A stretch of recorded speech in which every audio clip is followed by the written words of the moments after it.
هنيم اختك.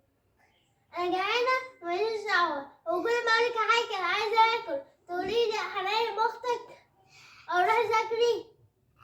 بس انا هنيم اختك.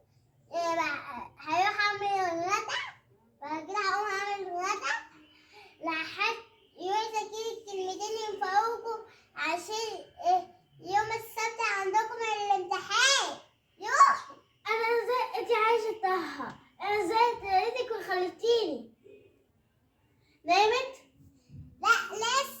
تحلي تقول ياما انا هروح اكل نفسي احلى. اللي انت قصرتي حاجه هيكون يومك اسود. انا مش حاضر كده، استنى لغايه ما تنام. انا ماشيه.